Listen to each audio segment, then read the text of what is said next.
Am I the a-hole for refusing to attend family functions now that my father's affair child is being invited to them? This one's got lots of parts, but to simplify it, I, 18 male, practically always had an issue with Sadie, 17 female, who I've known since kindergarten. Her brother, 20 male, bullied me for 6 months when I was in first grade. He and his friends bullied me and a few others, but I was his favorite target. My mom got involved and he got in a lot of trouble, especially when he was bullying younger kids. After her brother got in trouble, Sadie turned on me and she has been persistent. My mom was in and out of each school I went to, making sure I was in different classes than Sadie, and that the school didn't let Sadie get away with bullying me too. She didn't stop. At least she didn't stop until we found out my dad is her bio father, which was 10 or 11 months ago. Which brings me to finding out my dad cheated on my mom when she was pregnant with me, and my parents are almost at the end of their divorce now. Dad has tried so hard to stop it. Sadie's mom wasn't married, but she was with Sadie's brother's dad, and they got married when Sadie was 2. Sadie thought he was her dad too, but he didn't treat her the same, and I have been told over and over to be forgiving and compassionate because the exclusion and verbal abuse she got from her dad made her lash out.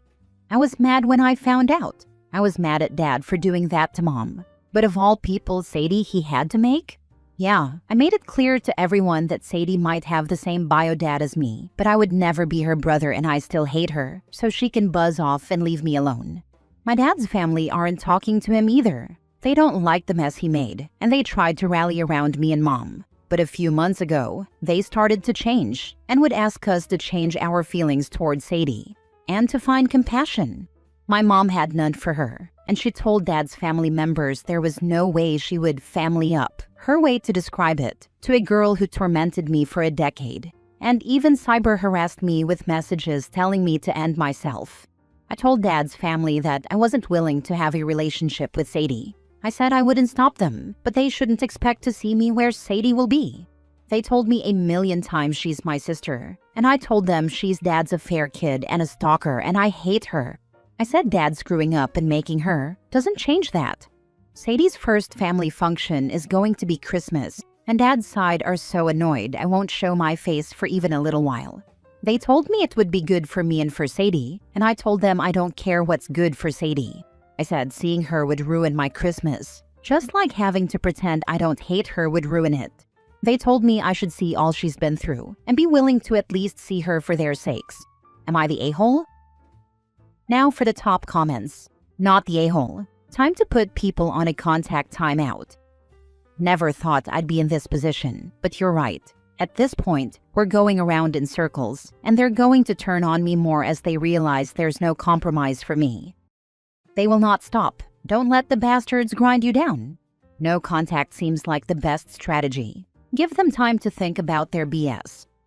Why do I feel it has always been the intention from the start? Rally around OP like they support his decision. Then all of a sudden, they see reason and want you to compromise. Time to bid them goodbye and start living your best life without them. I thought the same thing after they started pushing me and Mom to forgive Sadie and treat her like family. Because that turnaround happened abruptly, and I don't know how you can go from supporting me and Mom to being Team Sadie and screaming that she deserves to be loved and forgiven. Do you still have those messages where she cyberbullied you? Print them and put them in a nice frame and make that your present to your dad's family. A copy for everyone telling you to forgive her. You are not the a-hole. Go spend Christmas with your mom and her family. I sure do. A few of my cousins read them and even thought it was crazy for the older relatives her pushing me to forgive and be Sadie's brother. Do it, OP. Get a big cheap frame, print the messages, and put it in the frame. Wrap it nice and address it to the whole family. I'm kinda tempted to, but I don't know that it would do much except for pissing them off. Maybe some time of no contact would be better overall. At least it gives me a break from their pushing. Next story. Am I the a-hole for refusing to be my brother's live-in maid after he dropped out of college? My dad passed away a few years ago, and ever since then my brother has decided he is the man of the house. He dropped out of college. I do not think he was going to graduate anyway because he is not very smart. He works in construction, and he does help with some bills, and he fixes our cars and small things around the house. I appreciate that, but he acts like doing those things every few months gives him the right to boss me around every single day and order me to do all the everyday chores. When I came home from my lectures, I saw him fixing one of the cabinets. The first thing he said to me was, "The sink is full. Why did you not do the dishes?" It has been like that for 2 days now. I told him, "I always do my dishes. Those are literally yours and Mom's. I am not your maid." He then started guilt-tripping me and trying to emotionally manipulate me. He said, "I just came home from a 13-hour day, and the first thing I did was fix this broken piece of junk. Mom works 6 days a week. The least you could do is clean the house and do the dishes. I'm not even asking you to cook or do laundry. You are a leech." I told him, "I just came home from 3 lectures and a lab. I have to study for my final exams next week. I do not have time right now to be your maid." He replied, "Typical females of this generation. I will do the dishes and fix this. Go to the mechanic next time. Do not come to me again." I ignored him and went to my room. A few minutes later, he sent me a bank transfer request for $600 with a note that said, "Brake and oil change, parts and labor." For context, I am 1/3 of the household and I do 1/3 of the chores. I clean the kitchen and bathroom 2 to 3 days a week. I do my share, but he acts like it is never enough. I am also a nursing major, so I spend a lot of time studying.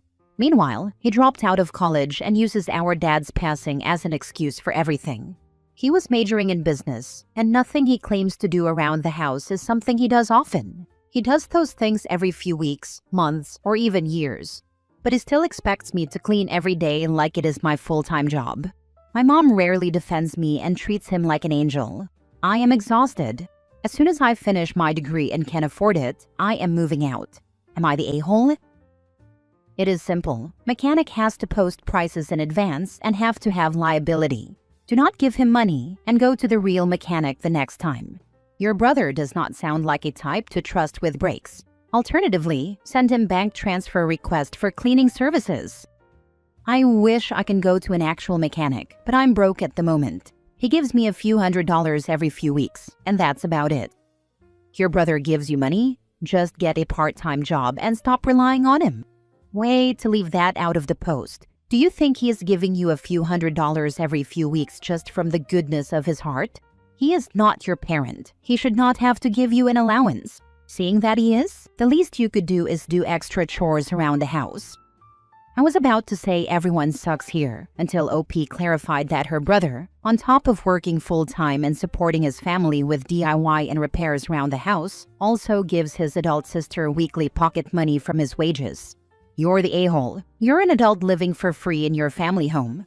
You don't get to live like you would in a flat share when your mom and brother work their butt off to pay your way. If that means doing more than 1/3 of chores for now, then it is what it is, because you have more free time as a student. After your admissions, your brother is giving you money, paying part of the household bills, and fixing your car for free? You have just won the giant "you're the a-hole" rating. Shut up, wash the dishes, clean the house, or get a job. You're a mooch. An ungrateful mooch. Next story. Am I the a-hole for refusing to split a gift with my sister after she forgot her part but still wants half? A few months ago, my sister and I decided to buy an expensive birthday gift together for our mom. We agreed to split the cost evenly, and I paid my share right away. At the time, she said she would send me her portion later, which I thought was fine. I went ahead and purchased the gift, making sure everything was perfect and ready for the celebration. The day came, we gave the gift, and everyone loved it. Afterward, I asked her about her share of the payment, but she kept putting it off, saying she would pay when she could. Weeks passed, then months, and she still hadn't contributed anything. Recently, she told me she expects me to cover the full cost because it's just money, and she doesn't want to worry about it. I reminded her that we had agreed to split it and that I already covered my portion. She insisted that since she didn't pay immediately, I should just pay the rest and she would consider it even later. I explained that I wasn't willing to cover her half and that it's unfair to expect me to pay for something we both agreed to share. I understand money can be tight sometimes, but this was an agreement we both made months ago. I went out of my way to organize and buy the gift, and now it feels like she wants to take advantage of the situation. I'm standing by the fact that she still owes me her part, and I shouldn't be responsible for paying more than I already did. Expensive lesson. We learned it when family agreed to buy mother-in-law a new sewing machine for Christmas. It was $300. This was over 20 years ago, and everybody was to pay $50. We bought machine and immediately received payment from 2 siblings. One sibling I worked with and had to hound her for at least 3 months before she finally paid it. Never received money from the remaining 2. So we paid for half the machine. Never again did we do that. Wow, that sounds so frustrating. It's crazy how some people can just forget or ignore their part of an agreement. Definitely an expensive lesson, and I don't blame you for never doing that again. Not the a-hole. She pays up front or she doesn't get a dime. Next time it's pay up front or we're not doing a split at all. My sister does this. I will never split anything with her again. It's manipulation, getting you to buy and pay for the gift and including her name as the giver. She never planned to pay you. It really does feel like they want the credit without any of the responsibility.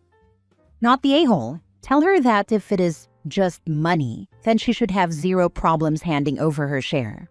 Honestly, I'd cut ties with her until she did.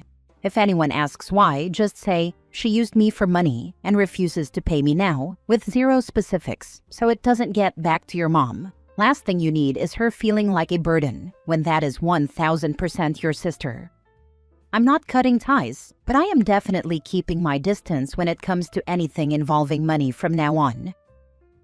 Last story. Am I the a-hole for not wanting to invite my biological parents to my wedding after what they did? I, 20-year-old female, am getting married to my fiancé of 2 years, 22-year-old male. My biological parents physically and emotionally abused me all throughout my life, until they kicked me out right after I graduated high school. They'd kicked me out twice before, once when I was 14, and again when I was 16. They would verbally abuse me and tell me things like, "You'll never make it in life," and "Why would anyone love you? You don't do anything but sit around all the time." I'd suffered from depression since I was 8. 2 weeks ago, my fiancé and I were making our list of guests for the wedding. My biological parents came by unannounced and looked at the list, asking why they weren't on it, when my biological father was supposed to be the one to walk me down the aisle. What my biological parents didn't know before is that, when they kicked me out, I went to live with my maid of honor. We'll call her Amy. Amy's parents took me in just having turned 18, just graduated, and with nowhere to go. From that point on, I called Amy's parents my parents, and they eventually adopted me, making Amy not only my best friend, but also my sister. My biological mother, we'll call her Kristen, started getting in my face about not being invited to my wedding and said it was disrespectful and that she was supposed to be there because she gave birth to me. My biological father, we'll call him Marvin, got in my fiancé's face about how he was being a bad influence on me and how he'd never get the blessing to marry me. That's when I snapped and told them they're no longer my parents.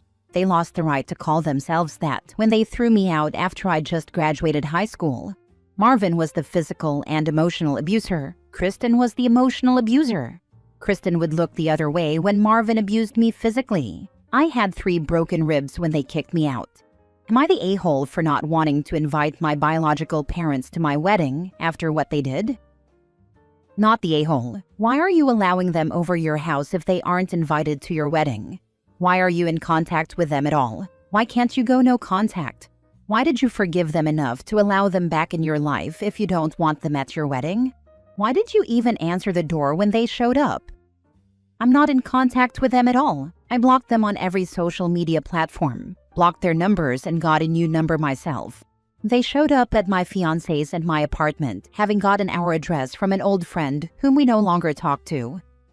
Not the a-hole. But are you absolutely certain your future husband didn't let them know where you were? Because it isn't uncommon for people who have normal families not to understand not wanting contact. I know you say it was through a friend, but make sure it wasn't your fiancé. It wasn't him. He was just as surprised as I was when they barged into our apartment unannounced, and I've seen his messages with people.